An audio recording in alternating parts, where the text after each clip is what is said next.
ఓం నమో వెంకటేశాయ నమః. ఓం శ్రీ సీతారామచంద్ర పరబ్రహ్మ స్వరూపిణే నమః. ఓం దక్షిణామూర్తే నమః. ఓం శంకరాచార్య గురుభ్యో నమః. మనం ఈరోజు మన ఆది శంకరాచార్య గారు చెప్పినటువంటి 26వ శ్లోకం చెప్పుకుందాం. మనం ఏమనుకుంటున్నాం? అజ్ఞానంలో ఉన్నాం. ఈ అజ్ఞానం పోవాలంటే మనకు జ్ఞానం అనే దానితో మనం పోగొట్టగలుగుతాం. జ్ఞానం అనే ప్రకాశం, అదే జ్ఞానం అనే సూర్యుడు లాంటి వాటితో మనం అజ్ఞానం సూర్యుడు ఉదయిస్తే ఎట్లా చీకటి పోతుందో ఆ జ్ఞానం అనే సూర్యుడు మనం ఎరుగుతూ ఉంటే అవిద్య అనే అజ్ఞానం చీకటి పోతుందని మనం అనుకున్నాం. అది ఎలా పోతుంది అని మనకు ఒక ధర్మ సందేహం రావచ్చు. అందుకని స్వామి మరి ఒక శ్లోకంలో దాని గురించి వివరంగా చెప్తున్నాడు. ఏమంటున్నా అంటే పరిచ్ఛిన్న ఇవ అజ్ఞానాత్తన్నాసే సతి కేవల స్వయం ప్రకాశతే ఆత్మ మేఘాపాయే అంశుమానివ. అంటే ఏంటి? పరిచ్ఛిన్న ఇవ, పరిమితంగా. పరిచ్ఛిన్న ఇవ అంటే ముక్కలుగా, అంటే కొద్ది పరిమాణాల పరిమితంలాగా. మేఘాలు తుంపురుగా ఇటు చీలిపోతుంటే అలా అట్లా ఖండాలుగా పరిచ్ఛిన్నం అయి అజ్ఞానం వల్ల తత్నాశే సతి, అది నశించినప్పుడు కేవలం అఖండ స్వరూపంగా వెలుగుతున్నటువంటి స్వయం ప్రకాశిస్తే స్వయంగా ఆ సూర్య భగవాన్ ప్రకాశిస్తాడు.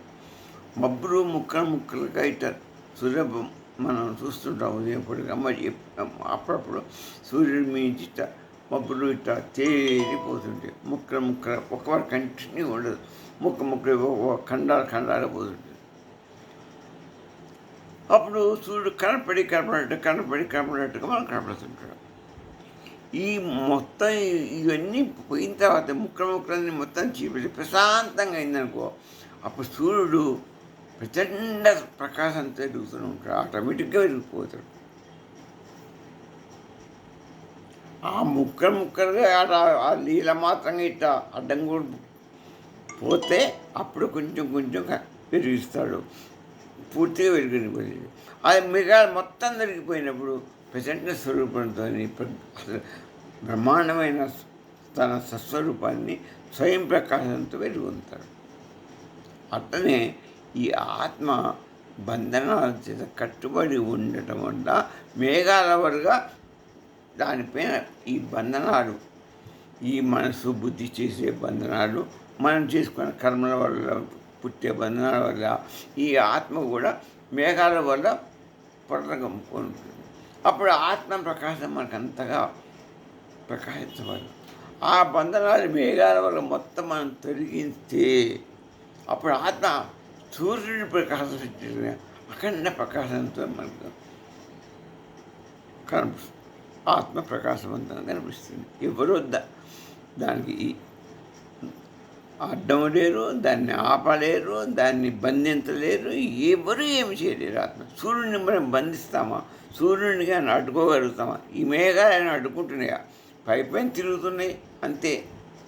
అందుకని సూర్యుని మించి పోయి ఏమైనా పోతున్నాయి. ఇక్కడ మనకు 2-3-4 కిలోమీటర్ల దూరంలో మబ్బులు తిరుగుతుంటాయి. ఆ సముద్ర నీటి యొక్క ఆవిరే మేఘ తుంపలుగా పోతూ ఉంటాయి. ఆకాశానికి సూర్యప్రకాశాన్ని ఆపినట్టుగా ఆ మేఘాలు సంతోషపడతాయి. కానీ అవి ఆపలేవు. సూర్యుని ప్రకాశాన్ని ఏది చేయలేవు, ఆయన్ని కమ్మలేవు. ఆయన ప్రకాశాన్ని అడ్డుకో చేతకోవడం ఎవరి వల్ల కాదు. ఆయన ఈ మేఘాలు ఏమి చేయలేవు. అట్టనే మన ఆత్మని ఈ బంధనాలు కూడా, ఆత్మ శాశ్వతమైనది. ఆ సూర్యుడిలాగానే నిత్యము ఎప్పుడు ప్రకాశిస్తూనే ఉంటాడు. స్వయం చేతనం కలది అది. మన శరీరానికి చైతన్యం ఇస్తున్నది. అంత బాడీకి, టోటల్ బాడీకి చైతన్యం ఇస్తున్నది అది. ప్రకాశవంతమైనది అది. ఆధారభూతమైనది అది. అది మారదు, పుట్టదు, గిట్టదు.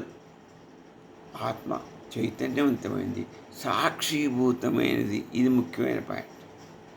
అది దేనికైనా, సూర్యుడు దేనికైనా అనుకుంటాడా? ఆ మేఘాలకు కానీ, దానికి కానీ, దీనికి ఎవరైనా అనుకుంటారా సూర్యుడిని? అడ్డుకోగలేరు, ఆయన దగ్గరే ముట్టుకోలేరు, ఆయన ఏది చేయరు. అందరు ఇక్కడిక్కడికి తిరిగేవాడు, సూర్యుడి దగ్గర పోయేవాడు అవ్వవాడు. అంటే ఆత్మని ఎప్పుడు ఏమి చేయడు. అది నిత్య ప్రకాశం, స్వయం ప్రకాశం, శాశ్వతమైనది. సూర్యుడిలాగానే వెలుగు ఉంటుంది, ప్రకాశిస్తుంది. మన మన జీవత్వానికి చైతన్యాన్ని ఇస్తున్నాడు. కాబట్టి మనకు దీన్ని బట్టి నువ్వు అజ్ఞానం వల్ల ఆత్మ పూడినట్టు కనపడుతుంది. అది ఆత్మని ఎవరు ఏమి చేయలేదు. అది అజ్ఞానం వల్ల నీ ఆత్మ పరిమితంగా కనిపిస్తుంది. నీ అజ్ఞానం కమ్ముకోవడం, చీకట్లో నీకు ఈ మేఘాలు కమ్ముకున్నట్టు బంధనాలు ఉండడం వల్ల నీకు కాస్త డిమ్ముగా ఉంటుంది.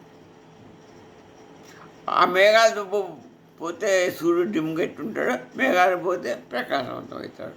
అట్లనే ఈ యొక్క బంధనాలు మన జ్ఞానం అనే సూర్యుడిని వెలిగిస్తే, మన జ్ఞానం అనే జ్ఞానంతోనే ఆ బంధనాన్ని కాల్చిపారిస్తే మేఘాలు పోయేట్టుకుని ఈ మొత్తం అజ్ఞానం పోతుంది. అగ్నితోనే వెలుగుతుంది. ఆ బంధనాన్ని కాలిపోతాయి. ఆత్మ ప్రకాశవంతంగా వెలుగుతుంది. ఆత్మ అటువంటిది. అది తెచ్చుకోవాలి. ఆత్మ పరబ్రహ్మ స్వరూపం, ఆత్మ నిత్యం. ఆయనకున్న సర్వగుణాలు ఆత్మకున్నాయి. ఆత్మ ప్రత్యేకించి జనించింది కాదు. ఆ పరబ్రహ్మ స్వరూపంలో నుంచి వచ్చింది. ఆయన చైతన్యమే ఈ జీవత్వంలో ప్రవేశించి మనతోనే అన్ని పనులు చేస్తుంది శరీరంతో. ఆ పరబ్రహ్మ స్వరూప చైతన్యమే జగత్తులో కూడా లీనమే జగత్తును నడిపిస్తుంది. ఈ జగత్తును నడిపించేది, ఈ జీవుణ్ణి నడిపించేది పరబ్రహ్మ స్వరూప శుద్ధమైన చైతన్యము, ప్రకాశవంతమైన నీ స్వరూపం ఏంటి? ఆత్మస్వరూపం. జగత్తులో ఉన్నది కూడా ఆయనది. ఆ జగత్తు స్వరూపం ఏంటి? అది కూడా భగవత్ స్వరూపమే. జగత్తు, జీవుడు అనేవాడు సపరేట్గా లేరు. అంత నీ భ్రాంతి. నీ శరీరము తుచ్చమైంది, శాస్త్రం కాదు. ఆ జగత్తు శాస్త్రం కాదు. జగన్మిథ్య, జీవతత్వం భ్రాంతి, భ్రమ. అది తెలుసుకో. ఇదే మనం ప్రతిరోజు చెప్పుకుంటున్నాం. జ్ఞానం, ఇదే జ్ఞానం. ఈ జ్ఞానం కలిగిన రోజు నీకు ఆత్మజ్ఞానం వస్తుంది, ఆత్మ చైతన్యం వస్తుంది. ఆత్మ చైతన్యం కనపడదు, నీకు మోక్షం, విముక్తి లభిస్తుంది. నేనే మనం చెప్పుకున్నాం కదా, దీనికి ఎన్నో మార్గాలు ఎంతోమంది చెప్తున్నారు. దీనికి మన శంకరాచార్యులుగా చెప్పిన మనం ఈ స్వామి చెప్పేది ఏంటి? ఈ శ్లోకం, ఇప్పుడు చెప్పిన శ్లోకం ఉందా లేదా, అది అద్వైత వేదాంతంలో అత్యంతమైన కీలకమైన సత్యాన్ని బోధిస్తుంది. ఒక సత్యం. ఏంటి సత్యం? ఆత్మకు నిజంగా బంధనం లేదు. సూర్యుడికి బంధనం యాక్చువల్గా ఉన్నదయా? లేదు. ఈ మబ్బుడు బంధిస్తున్నాయి దాన్ని, ఏమన్నా బంధించట్లేదు. మరి ఎందుకు కనపడట్లేదు? ఆయనకు అడ్డంగా అట్లా ప్రయాణం చేస్తున్నాడు, పోతున్నాయి. ఎన్నో వేల కిలోమీటర్ల దూరం ఆయన ఉన్నాడు. ఈ 2 కిలోమీటర్ల దూరం ఉన్న ఈ మేఘాలు ఇటు అడ్డుకుంటున్నాయి. ఇటు ప్రయాణించిపోతున్న బట్టి అడ్డుకుంటుంది. మనం నేను చేయటం పెట్టాను, బొమ్మ కనపడుతుంది. ఇది తీశాను, పోయింది. ఇది శాస్త్రమా? ఈ బొమ్మ ఇటు అడ్డం పెడితే నా చూపుకి ఎప్పటికైనా ఇది అన్న పోగొట్టిందా? అడ్డుపడ్డది కాసేపు, ఒక క్షణం. నా దృష్టి ఎప్పటికీ ఉన్నది.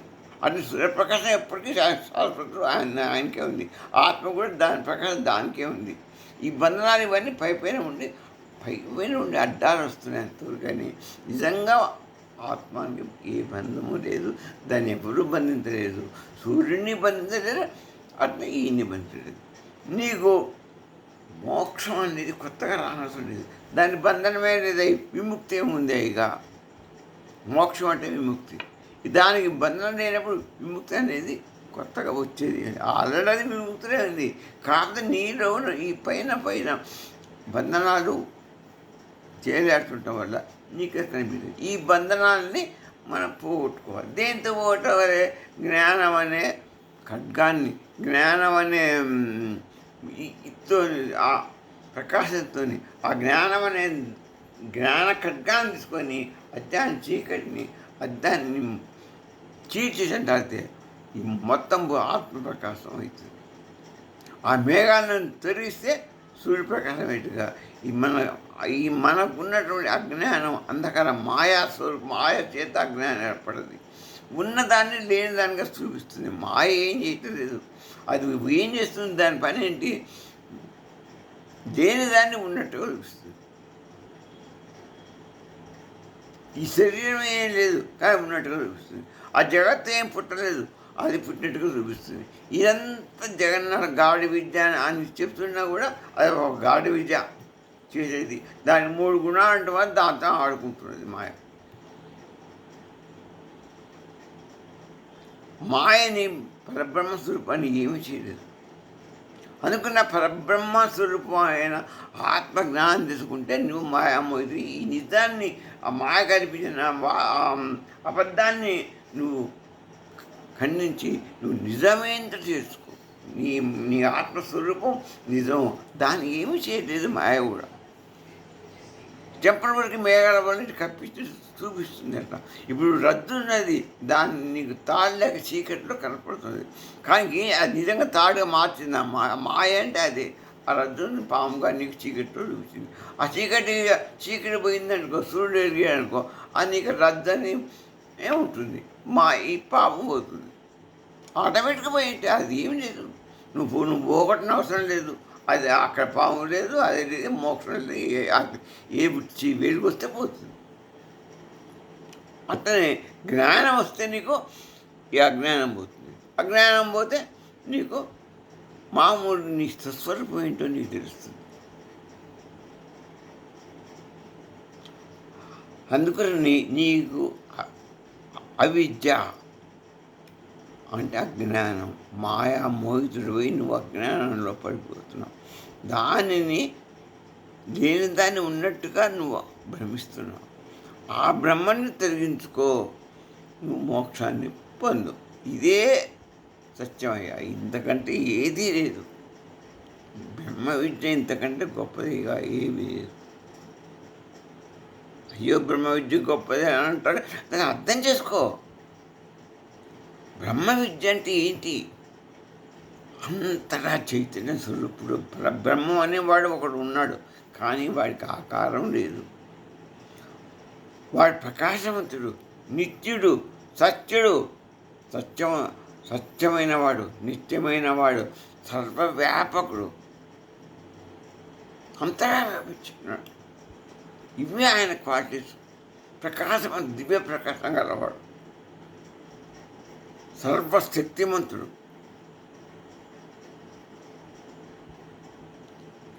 ఈ క్వాలిటీస్ బట్టి ఆయన చైతన్యం వల్లనే జగత్తు నడుస్తున్నది. ఆయన చైతన్యం వల్లనే 14 లోకాలు ఆయన అంతగా వ్యాపించాడు. కాబట్టి ఎక్కడ లేదని నువ్వు అంటావు. అంతా ఇప్పుడు నీ శరీరం ఈ చేయిలో ఉన్నాడు, ఈ మెదడులో ఉన్నాడు, ఈ చేయిలో ఉన్నాడు, ఈ చేయిలో ఉన్నాడు, ఈ గుండెలో ఉన్నాడు, కాళ్ళలో, చేతుల్లో, మొత్తంలో ఆత్మస్వరూపం, ఆత్మ చైతన్యం ఉండబట్టే ఈ పని చేస్తున్నాయి. ఈ పని చేస్తున్నాయంటేనే ఉన్నట్టు. ఇది వేరే నిరూపణ ఏమి లేదు. ఈ జగత్ అంతా నడుస్తున్నదంటే పరబ్రహ్మ అందులో ఉండి చైతన్యవంతుడుగా ఉండబట్టే నడుస్తుంది జగత్. రాకపోతే ఇది నడవదు. బలి పెట్టరుతుంది నీవు, అంత కరెంటు ఉంటేనే పెరుగుతున్నట్టు. బలి పెరిగిందంటే కరెంటు ఉన్నట్టు, బలి పెరగట్లే అంటే కరెంటు పోయినట్టు. మన కరెంటు పోతే తగ్గిన పోతుంది. మన సిచ్యువేషన్ కూడా భయపడతాయంటే మనం ఏమనుకుంటాం, కరెంటు పోయింది అనుకుంటాం. అది మన ఎమ్మటి వచ్చింది, అది కరెంట్ వచ్చిందనుకో ఆటోమేటిక్గా జరుగుతుంది. అంటే కరెంటు ప్రధానం. ఆ కరెంటు కనపడుతుందా? కనపడదు. బల్బుకి ఆధారం కరెంట్. కరెంటు లేకపోతే నీకు ఏ ఏ లైట్ వెలగదు, ఏ మోటార్ పని చేయదు, ఏది పని చేయదు, ఈ సర్వం పోయినట్టే. అట్లనే పరమాత్మ చైతన్యం, పరమాత్మ యొక్క ఇది ఆయన శక్తి అంతర్లీనమై మనలో ఉండకపోతే మనం దేనికి పనికిరా, జగత్తు కూడా దేనికి పనికి. ఆ జగత్తు లేదు, ఈ శరీరాలు లేవు, జీవత్వం లేదు, అది దీన్ని గ్రహించడమే. దీన్ని గ్రహించు. ఇదే జ్ఞానం, ఇదే ఆత్మజ్ఞానం, ఇదే బ్రహ్మజ్ఞానం. అప్పుడు ఆత్మజ్ఞానం వస్తే నీకు ఆనందం బాగా వస్తుంది, బ్రహ్మానందం బాగా వస్తుంది. ఆ బ్రహ్మానందం ఇది తెలుసుకుంటే నీకు పరబ్రహ్మ యొక్క స్వరూపమే అంతా. ఈ ప్రపంచం, జీవితం అన్నీ కూడా ఆయన స్వరూపాలే. ఆయన యొక్క చైతన్యంలోనే నడుస్తున్నది. అన్నీ ఎప్పుడైతే గ్రహిస్తావో అప్పుడు సచ్చిదానందం నీకు లభిస్తుంది, బ్రహ్మానందం. ఇప్పుడు నీవు ఈ శరీరంతో అనుభవించేది, ఈ బాహ్య దృష్టితో అనుభవించేది 1 గంట, 2 గంటలు. నువ్వు ఒక స్వీట్ తింటే ఎంతసేపు ఉంటుంది, అది దాని యొక్క అనుభవం 1 గంట, 2 గంటలు తాతపోతుంది. ఇప్పుడు ఫ్యాన్ తిరుగుతుంది, గాలి వస్తుంది, హాయిగా ఉంది. కరెంటు పోతే అది పోతుంది. ఎంతసేపు ఉన్నది? ఆ కరెంటు ఉన్నంత వరకు ఉంటే కరెంటు పోతే పోతుంది. అంటే ఇవన్నీ శాస్త్రాలు కావు. ఈ భార్య, పిల్లలు, ఎంత కూడా డబ్బు, సుఖం అన్నీ కూడా నువ్వు క్షణికాలే. అన్నీ 1 గంట, 2 గంటలు, 1 సంవత్సరంలో అవుతాయి. నీ ఆరోగ్యం పాడైపోతుంది, నువ్వు మారిపోతుంటావు. నీకు ఏదో బాధలు వస్తుంటే నీకు ఎప్పుడు ఏడిపోయేది ఉంటుంది. సుఖ దుఃఖాలు, కష్ట నష్టాలు ఎన్నో బాధపడతావు. నీ పిల్లగాడికి జబ్బులు చేస్తే అట్లా బాధపడతావు, నీ భార్యకు జబ్బులు చేస్తుంది బాధపడతావు, నీకు జబ్బు చేస్తుంది బాధపడతావు. లోకం నీ ఎక్కడైనా ఏది తగినా నీకు బాధే. అక్కడెక్కడ హాయి ట్యాంక్ యుద్ధమవుతున్నా నీకు బాధే. ఎప్పుడు ఏ బాంబు పడుతుందో తెలియదు, ఎప్పుడు ఎవడు తంతాడో తెలియదు, ఎవడు ఎత్తుకుపోతుంది, ఎన్ని బాధలే. ఎప్పుడు ప్రపంచం సత్యం, జీవత్వం సత్యం అనుకున్నప్పుడు నీకు ఈ భయం. అసలు ఇదంతా ఏమీ ఉన్న పరమాత్ముడే, ఆయనే నేను, అహం బ్రహ్మాత్మని అని నువ్వు ఆ తత్వంలో చూస్తే నీకు ఏదీ లేదు, ఏ భయం లేదు, ఏ జిజ్ఞాస లేదు. పరబ్రహ్మోక్షం అనేది అది బ్రహ్మానందం, శాశ్వతమైన ఆనందం. అక్కడ నీకు ఏ భయం ఉండదు, నీకు ఎటువంటి ఉండదు, ఓన్లీ ఉండేది ఆనందమే. అదే సత్ చిత్ ఆనందం, సచ్చిదానందం. అంటే శాశ్వతంగా ఉండే ఆనందం. సత్తు ఎప్పుడు ఉండేవాడే, చిత్తు ఎప్పుడు ఉండేది. వాడిద్దరి కలయిక వల్ల వచ్చేదే మనకు ఆనందం. వాడిద్దరి వల్ల వచ్చే ఆనందం. సచ్చిత్తుడు శాస్త్రుడు కాబట్టి, వాళ్ళ ఆనంద స్వరూపుడు కాబట్టి, సత్యతో ఎలకాలం ఉండేవాడు కాబట్టి వాళ్ళ ద్వారా మనకు కలిగే ఆనందం శాశ్వతమే. కరెంటు పోతే మనకు ఇది అవుతుంది, కష్టపడతాం. గాలి ఆడదని మనం ఫ్యాన్ తిరగట్లేదు, మనం బాధపడతాం. కరెంట్ ఎప్పుడు నిత్యము ఉంటుంది, దాని పనే పోదు అనుకో. అప్పుడు నీకు ఎప్పుడు గాలి ఉంటుంది, నీకు ఎప్పుడు ఉంటుంది, సుఖం ఉంటుంది, కూరలు ఉంటుంది, అన్ని ఏసీలు ఉంటే నీకు కరెంటు పోతే హాయిగా అనిపిస్తుంటుంది. ఇక్కడ నీకు పోతుంది, అక్కడ పోదు. ఆ సత్తు సత్యమైన వాడు ఎల్లప్పటికీ ఉండి శాశ్వతం. చిత్తు సత్తు ఇప్పుడు ఉండేవి కావాలి. నీ ఆత్మ శాశ్వతం కాబట్టి వాటి దృష్టిలో పోతే నువ్వు శాశ్వతానందం, శాశ్వత సుఖం, శాశ్వతమైనది నీకు లభిస్తుంది. ఇక ఆ శాశ్వతంగా అన్న ఈ శాశ్వతమైన ఈ కోరికలు, ఈ కష్టాలు, ఈ నిష్ఠురాలు కావాలన్నా అనేది మనుషులు ఎవ్వరికి వాళ్ళు ఆలోచించుకోవాలి. ఇక ఆత్మ నిజంగా భద్ర, ఇప్పుడు చెప్పేగా ఆత్మ నిజంగా భద్రుడు కాదు. మన ఆత్మ ఎవరు? నిత్యమైన వాడు, శుద్ధమైన వాడు, బుద్ధం, ముక్తం, ప్రకాశవంతం, చైతన్య స్వరూపుడు, సాక్షి స్వరూపుడు. మరి అయినా జీవుడు ఎందుకు బాధపడుతున్నాడు? ఇన్ని మంచి క్వాలిటీస్ పెట్టుకుని ఎందుకు బాధపడతాం అంటే అజ్ఞానం వల్ల, కేవలం అవిద్య వల్ల, మాయామోహితుడవడం వల్ల, మాయామోహితుడై త్రిగుణాల వల్ల అతడు అజ్ఞానం వల్ల ఇట్లా కష్టపడుతున్నాడు, బాధపడుతున్నాడు, రోజు నిత్య బాధలకు గురవుతున్నాడు. ఇక సూర్యుడిలాగా ప్రకాశం మొత్తం మేఘాన్ని దాటుకొని సూర్యుడు ఎదుగుతాడు. పరిశుద్ధమైన ఆకాశాన్ని సూర్యుడు ఎట్ట అవకాశం వస్తే చీకటి మొత్తం దొరికిపోయి హాయిగా ఉంటుంది. నీకు ఆత్మ మీద ఉన్న బంధనాలు, ఈ బంధనాలు, ఈ సంసార బంధనాలు, ఈ కర్మ బంధనాలు, ప్రాపంచిక బంధనాలు, జీవత్వ బంధనాలు, ఇవన్నీ జరిగిపోతే నువ్వు ఆ జ్ఞానవంతుడు వీటిని చీల్చి పారిస్తే నీకు ఆత్మస్వరూపం ప్రకాశవంతమై నీకు నిత్యమై సత్యముగ్ధుడివై నీవు హాయిగా ఉంటావు. అప్పుడే నీకు ఆనందం తిరుగులేనటువంటి ఆనందం. ఇదే మన అందరూ చెప్పింది. అది రోజు చెప్తూనే ఉన్నాను నేను. ఆయన మన రమణ మహర్షి, నువ్వు అంతర్ముఖమైపో, ఆత్మదర్శనం లభించుకుంటు, నువ్వెవరో తెలుసుకో, ఆత్మ అని తెలిసిపోతే నీకు అన్నీ పోతాయని ఆయన చెప్పాడు. అందరూ ఇదే చెప్తున్నారు. ఇక మాయ ఇప్పుడు నువ్వు చివరికి ఏమైంది నీకు? అహం బ్రహ్మాస్మి అంది. అంతేకా మరి నీ ఆత్మ ఏంటి? పరబ్రహ్మస్వరూపం. నువ్వు ఆత్మ అని తెలుసుకునే శరీరం కాదు, ఇవన్నీ కాదు, ఏది కాదు, తెలిసిపోయింది కాదు, అన్నీ బ్రహ్మాన్ని. నీవే తత్వమసి, ఆ పరబ్రహ్మ స్వరూపాన్ని ముఖ్యమైన నిత్య శుద్ధ బుద్ధముక్త స్వభావుడి. ఇక మాయ దాని గురించి ఏంటి? ఒక్క పరాది ఎందుకు కారణం మనం మాయ అనుకున్నాం కదా, ఒక్క పది దాని గురించి కూడా ఆలోచిద్దాం. ఈ మాయ ఏం చేస్తుంది? లేని దాన్ని ఉన్నదానికి చూపించి మనని భయపెడుతుంది. దానికే ఈ జగత్తుని లేదు కానీ ఉన్నట్టు చూపించి మనం భయపెడుతుంది. ఈ జగత్తును బతకాలంటే మనకి లేని దాన్ని చూపించి మనకి ప్రతిదీ అలానే మోహింపజేసి మనని నిత్యం క్షణక్షణం భయపెడుతుంది. మన శరీరం కూడా లేదు, అశాశ్వతం. దీన్ని కూడా శాస్త్రం కానీ దాన్ని చూపించి మనకి భయపెడుతుంది. ఆత్మను దాచిపెట్టి శరీరాంతో కప్పి మన శరీరాన్ని భ్రమించి మనం నిత్యం బాధపడుతున్నాం, భయపడుతున్నాం, భ్రమపడుతున్నాం. ఇది మాయ యొక్క స్వరూపం.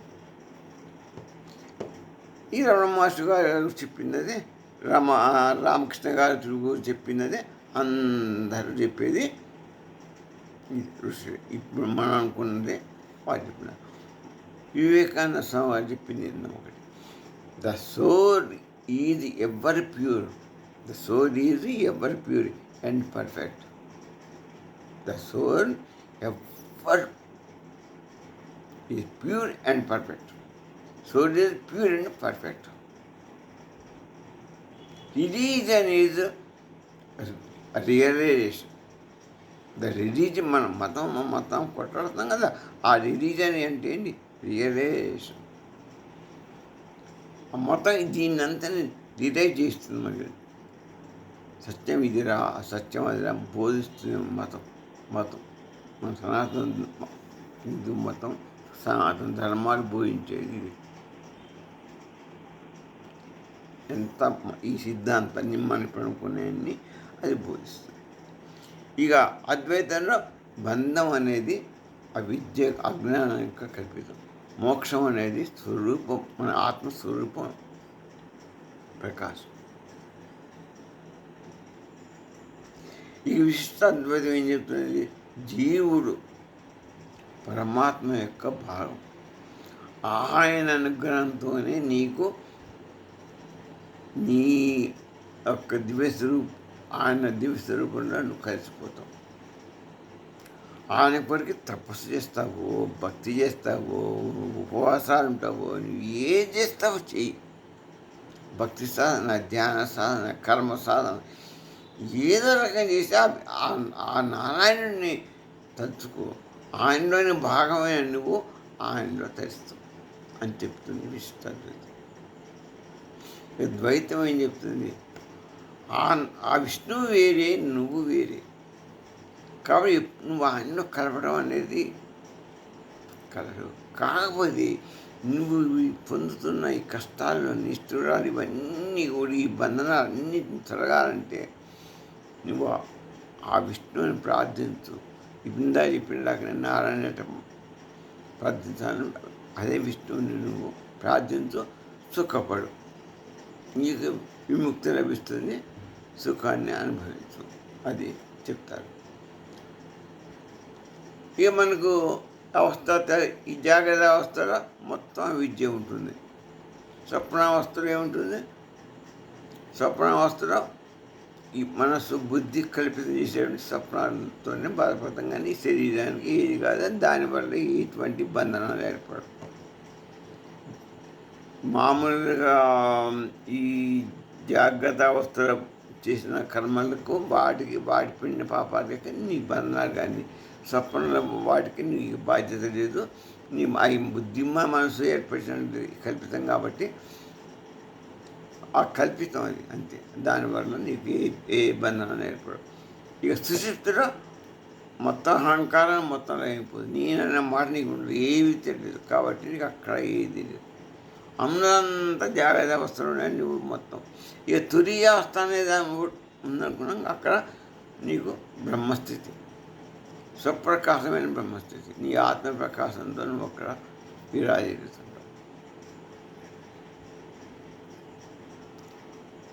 ఇక ఈ శ్లోకంలో మనం నేర్చుకుంది ఫైనల్గా అంటే, ఈ అవిద్య అజ్ఞానం అనేది సూర్యుని మీద కప్పుకున్న మేఘాలు లాంటివి, పర్మనెంట్ కాదు.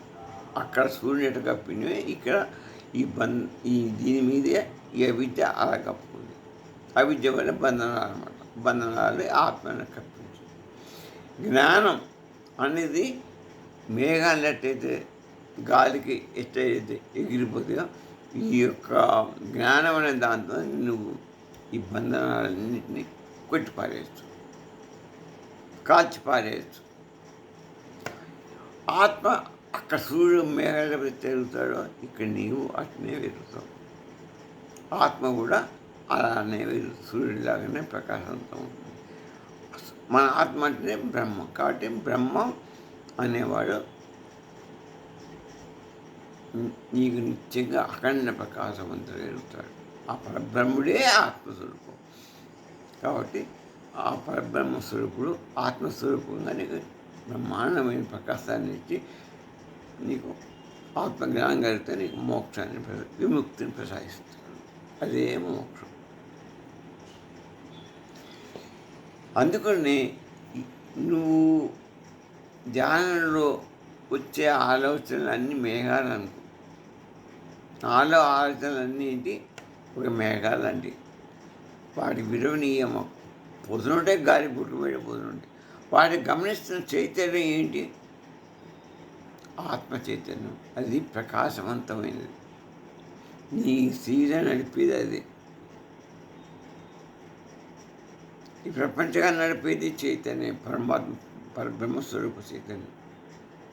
ఈ జీవత్వాన్ని ఈ ప్రపంచాన్ని నడిపించేది అది మారదు. అది దేని చేత కప్పబడదు. అది ప్రకాశవంతమైంది. చైతన్య స్వరూపం. పుట్టదు, గిట్టదు, శాశ్వతం, అనంతం, సర్వవ్యాపకం. నమస్కారం. రేపు మళ్ళా మనం ఇంకో శ్లోకాన్ని మనం చెప్పుకుందాం.